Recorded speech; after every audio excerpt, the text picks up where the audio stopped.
quero, com muita alegria, nesta oportunidade, saudar a todos com a paz do Senhor e Salvador Jesus Cristo. Hoje, nesse propósito de continuarmos com o estudo sobre o livro de Apocalipse, eu quero convidar vocês para uma leitura. Apocalipse capítulo 1, versículo 4 a seguir. Nós vamos estar falando hoje sobre 3 versículos hoje. Apocalipse capítulo 1, versículo 4. Nós falamos na semana passada sobre Apocalipse capítulo 1, do versículo 1 até o versículo 3. Hoje a partir do versículo 4.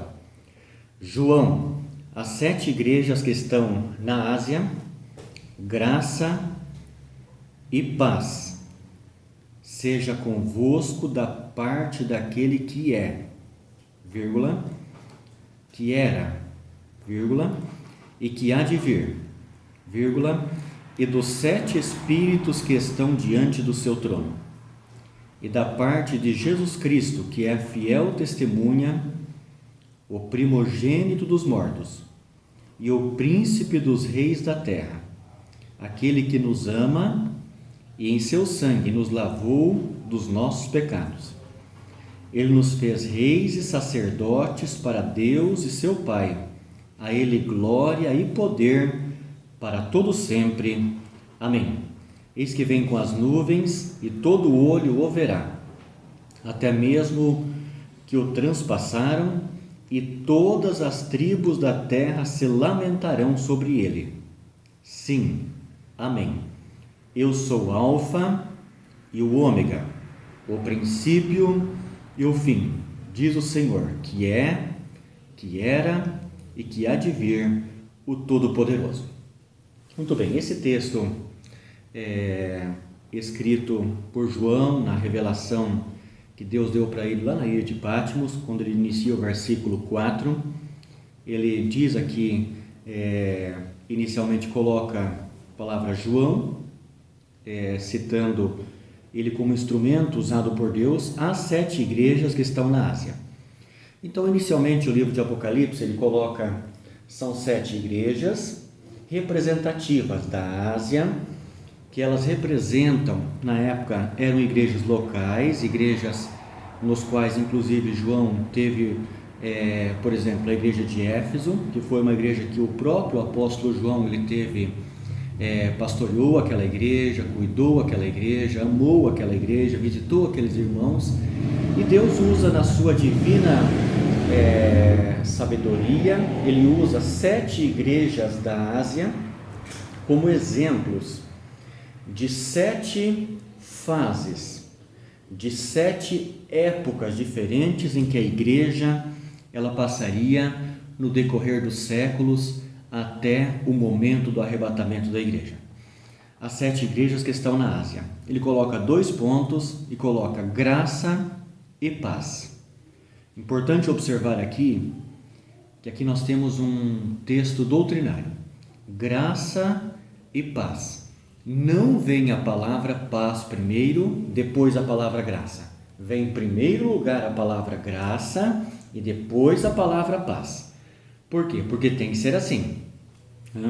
Não tem como ser invertido. A pessoa não tem paz se não passar pela graça primeiro.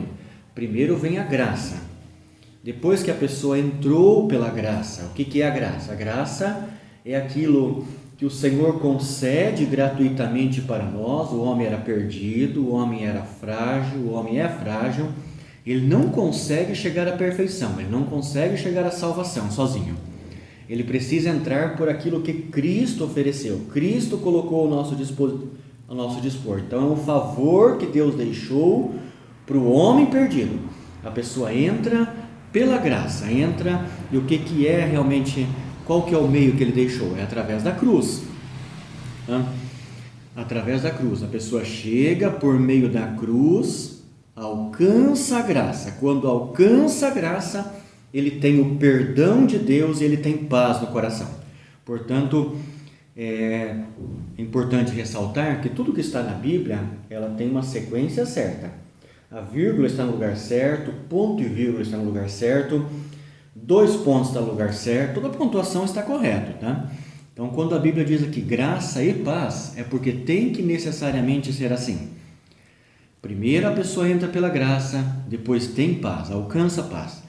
A humanidade, ela busca paz, só que se não entrar pela graça, não vai encontrar, não vai ter, não vai ser possível. Então, graça e paz seja convosco. Seja convosco. Quando fala seja convosco, seja com você, seja com a humanidade. O propósito de Deus não é uma salvação apenas para um grupo, apenas para algumas pessoas. O propósito de salvação é uma salvação universal. É uma salvação que alcança todas as pessoas. A Bíblia diz: Deus não quer que ninguém se perca, mas que todos venham ao conhecimento da verdade. Agora, nem todos aceitam, nem todos desejam, nem todos querem. Agora, que está sendo oferecido para todos, está sendo oferecido. Graça e paz seja convosco da parte daquele que é. Quando João coloca aqui da parte daquele que é, tem um sentido de tempo presente. Ele é. Quando ele é, não tem o que nós duvidarmos da sua presença, da sua graça, da sua providência, do seu cuidado para com as nossas vidas.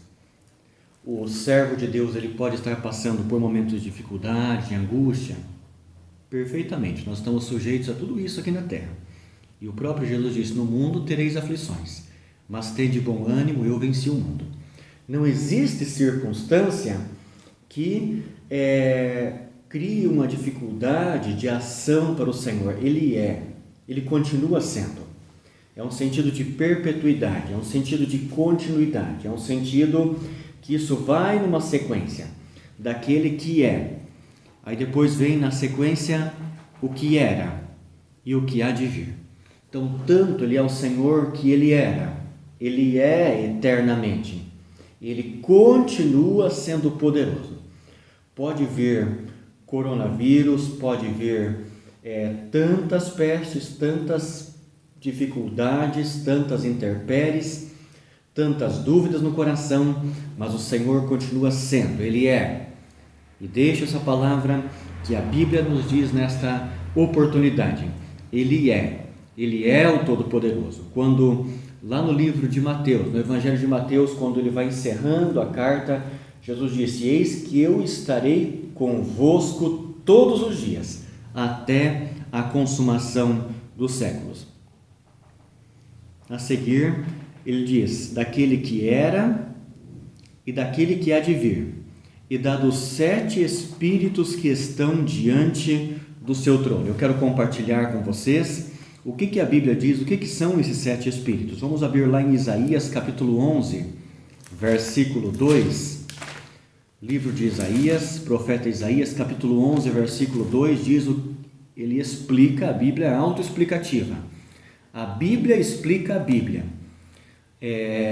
Não preciso procurar um outro texto fora da Bíblia. A Bíblia, ela é autoexplicativa, ela vai se explicando a si própria. Isaías capítulo 11, versículo 2 diz o que são esses 7 Espíritos. E repousará sobre ele, falando do Senhor Jesus, o Espírito do Senhor, o Espírito da sabedoria, o Espírito de inteligência, o Espírito de conselho, o Espírito de fortaleza, o Espírito de conhecimento e de temor do Senhor. Então, quando diz aqui no Apocalipse, e dá dos 7 Espíritos que estão diante do seu trono, quais são esses 7 Espíritos? É a Bíblia explicando. É o Espírito do Senhor, o Espírito da sabedoria, da inteligência, do conselho, da fortaleza, do conhecimento e do temor do Senhor. Então, são as 7 manifestações distintas, mas que se complementam. São 7 operações maravilhosas do Espírito Santo, agindo através do Senhor Jesus em nossa vida, e nós louvamos a Deus por cada um desses aspectos. O Senhor tem o Espírito da sabedoria, Ele conhece tudo. Não precisamos temer, não precisamos ficar angustiados, não precisamos ficar apavorados. Tudo o Senhor tem sob o seu controle. Se nós estamos com Ele, Ele está com a gente. Ele tem o espírito da inteligência, o espírito do conselho, de fortaleza, de conhecimento e de temor do Senhor. Que coisa maravilhosa que a palavra de Deus tem para nós. O versículo 5 diz o seguinte: é da parte de Jesus Cristo. Então, ele dá o sentido da autoria, da revelação, que provém de Jesus Cristo. Quando fala que é de Jesus Cristo, ele está aqui tornando legítima, tornando uma fonte confiável, tá? Que é da parte de Jesus Cristo, que é a fiel testemunha. Quando fala da fiel testemunha, fala de alguém que ele, durante a sua trajetória, durante o seu ministério aqui na terra, ele não teve falha alguma, ele não teve falta alguma. Em tudo ele foi tentado, a Bíblia diz, em tudo ele foi perseguido, mas em nenhum momento ele cedeu, em nenhum momento ele falhou na sua missão, em nenhum momento ele precisou retroceder na sua missão. Foi fiel na sua vida aqui na terra, foi fiel no momento da cruz, aquele momento extremamente angustiante, foi fiel naquele momento, cumpriu a sua missão, foi à cruz, cumpriu toda a lei, ele assumiu para si a responsabilidade do pecado humano e levou sobre si. No momento que ele levou tudo sobre si, ele foi imolado na cruz, morreu, mas ao terceiro dia ele ressuscitou. Quando ele ressuscitou, por mais 40 dias, ele permanece ensinando, dando orientações, e naquele momento foi também fiel até o momento que ele subiu ao céu para estar à direita de Deus. Então ele é a fiel testemunha, a única testemunha na Bíblia tratada como fiel testemunha em toda a sua existência, foi Jesus. Coloca uma vírgula, o primogênito dos mortos. Quando fala do primogênito dos mortos, fala num sentido de que na ressurreição, e esta é a verdade central do cristianismo, nós temos a morte de Jesus, mas nós temos a ressurreição de Jesus. De nada adiantaria se tivesse a morte, se não tivesse a ressurreição. Tantas pessoas do passado, tantos líderes do passado tiveram atuações importantes, só que todos eles morreram, mas não ressuscitaram. O nosso Senhor, ele ressuscitou, e a Bíblia diz com muitas e infalíveis provas. Ele apareceu para Maria Madalena, apareceu para os 12, apareceu depois para alguns apóstolos, apareceu depois para mais um grupo de 500 irmãos, foi visto em diversas ocasiões e ele subiu ao céu na presença dos seus discípulos. Portanto, ele foi realmente ressuscitado e é o primogênito dos mortos. Por quê? Porque o primeiro que ressuscitou dos mortos e permanece até hoje sem provar novamente a morte. O primogênito dos mortos e o príncipe dos reis da terra. Nós tivemos, durante a história da humanidade, grandes governantes que de diversas formas eles marcaram época. Tivemos governantes atrozes, tivemos governantes duros, cruéis, tivemos outros que deixaram uma marca benéfica para a humanidade, tivemos governantes que contribuíram com o progresso da humanidade, tivemos governantes que regrediram, né? Nós tivemos pessoas, mentes brilhantes que Deus usou para ajudar a humanidade. E por outro lado tivemos pessoas que simplesmente não conseguiram exercer a missão para a qual foram chamadas como governantes. Porém, quando diz aqui a Bíblia, o príncipe dos reis da terra, todos os reis da terra, independente da posição, da época que governaram, mas tiveram acertos e tiveram falhas. Agora, o nosso Senhor, a Bíblia coloca ele como príncipe dos reis da terra. Tudo o que o governante faz está sujeito àquilo que o nosso soberano Senhor autoriza e Ele faz. Num sentido final, todas as decisões, todas as ocorrências, todas as decisões que ocorrem, elas precisam necessariamente estar em sintonia com o propósito do Senhor, que é o soberano verdadeiro. Então, Ele tem todo o poder. Jesus mesmo disse: é-me dado todo o poder nos céus e na terra. Então, todo o poder que os homens têm aqui é um poder limitado, é um poder temporal, é um poder específico, é um poder sobre uma determinada área, determinada região, determinado país, diferentes níveis de poder. Agora, o poder que o Senhor tem é um poder soberano, e o único poder soberano que tem é o poder do Senhor e Salvador Jesus Cristo. Aquele começa com letra maiúscula, ele coloca um ponto final, começa com letra maiúscula e diz: aquele que nos ama. Olha só que coisa maravilhosa, nesse início, nesse primeiro capítulo do livro de Apocalipse, a Bíblia vem nos revelar que Deus nos ama. Deus ama a tua vida, Deus ama a tua família, Deus ama os seus. Deus não quer que a tua família se perca. Deus quer o melhor para os teus filhos, Deus quer o melhor para a tua família, Deus quer o melhor para a nossa cidade, Deus quer o melhor para o nosso Brasil, Deus quer o melhor para a nossa humanidade.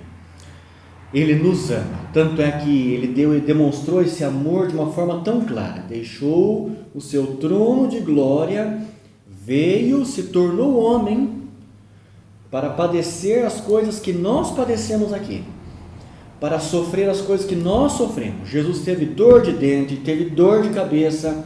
Se Ele batia o pé numa pedra, Ele sentia dor. Tantas intempéries que nós passamos, Ele passou. Todavia, Ele foi fiel.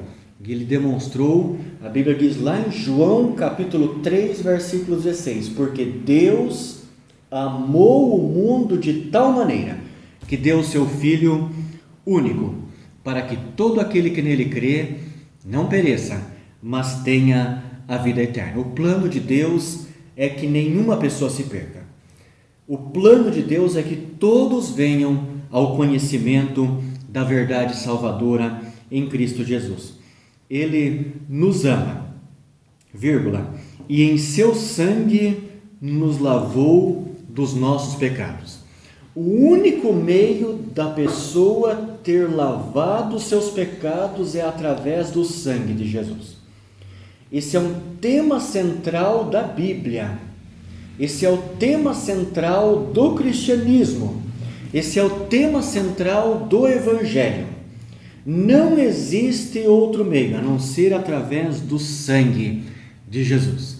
O sangue de Jesus que nos purifica de todo pecado. O sangue de Jesus que é o que pode nos fazer conduzir pela graça e ter paz na alma.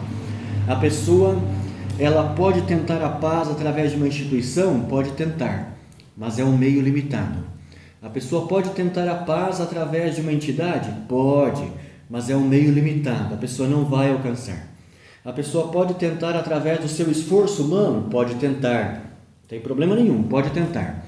Agora, no barquinho, no mar desta vida, todos os barquinhos humanos são arranjos passageiros, são arranjos pequenos demais. O barquinho que nós mesmos fazemos, ou que uma instituição faz, ou que uma entidade faz, é um barquinho limitado demais. Ele não consegue fazer com que nós atravessamos nem sequer o mar desta vida. Chega no momento da enfermidade, chega no momento de angústia, o barquinho desta vida frustra e deixa você na mão, muito menos no mar da eternidade. Nós temos a nossa existência, ela é uma existência curta aqui na Terra, só que ela não termina aqui. A nossa existência, ela continua para todo sempre. Ou a gente está salvo diante de Deus, ou a gente está perdido eternamente. Agora, no mar desta vida e no mar da eternidade, confia no único meio que Deus deixou. Olha para a cruz, olha para o sangue de Jesus. É Ele que pode perdoar, é Ele que pode te alcançar novamente, é Ele que pode te dar paz e que pode te conceder aquilo que o teu coração Ele deseja e almeja.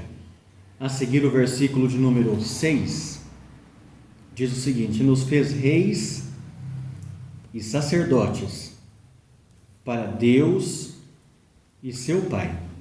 A Ele glória e poder para todo sempre. Amém. Quando a Bíblia diz que Ele nos fez reis e sacerdotes, a Bíblia ela demonstra que aquele que Ele se humilha, aquele que se rebaixa, aquele que se renuncia a si próprio, Deus dá um privilégio para ele, um privilégio, e diz aqui no tempo presente, a Bíblia não está dizendo que Ele nos fará reis e sacerdotes, a Bíblia está dizendo no tempo presente. Se está dizendo no tempo presente, eu preciso compreender que isso é uma promessa para a nossa vida hoje, nos fez reis e sacerdotes. Quando fala da palavra reis, que você tem uma determinada autoridade dada por Deus dentro da esfera de atuação que Deus te concede para você servir de bênção na vida das pessoas. Quando diz rei, não é simplesmente no sentido que você pode mandar e desmandar. Não. A pessoa até pode mandar e desmandar na sua vida, mas sobre tudo isso vai ter que prestar contas um dia. Então, o que está dizendo? O Senhor nos deu uma autoridade para nós abençoarmos as pessoas, para nós servirmos de bênção na vida daqueles que estão ao nosso redor, daquelas pessoas que o Senhor coloca no nosso caminho e que precisam da nossa ajuda, precisam da nossa interferência, para que essas pessoas também sejam abençoadas pela presença de Deus. Então, o Senhor te usa como instrumento de bênção. O Senhor te usa como alguém que Ele pode usar naquele momento, e enquanto as portas estão abertas, Deus pode usar a tua vida. Deus, Ele quer fazer com que a tua vida não passe em branco. Se nós temos aqui uma oportunidade de vivermos aqui por 20, por 25, por 30, ou 70, ou 80 anos de idade, é um tempo que o Senhor nos proporciona para nós sermos bênção e abençoarmos outras pessoas através daquilo que Cristo concedeu para nós. E diz aqui: a Ele a glória e poder para todo sempre. Sempre a honra é dEle, sempre o poder é dEle. Ele te usa para abençoar a tua família, mas a honra deve ser dEle.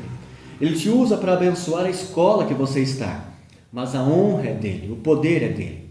Ele te usa para abençoar a empresa que você trabalha, mas a honra é dEle, a glória é dEle. Se você trabalha no corpo de bombeiros, o Senhor te usa para abençoar a vida das pessoas, mas a glória é dEle, a honra é dEle.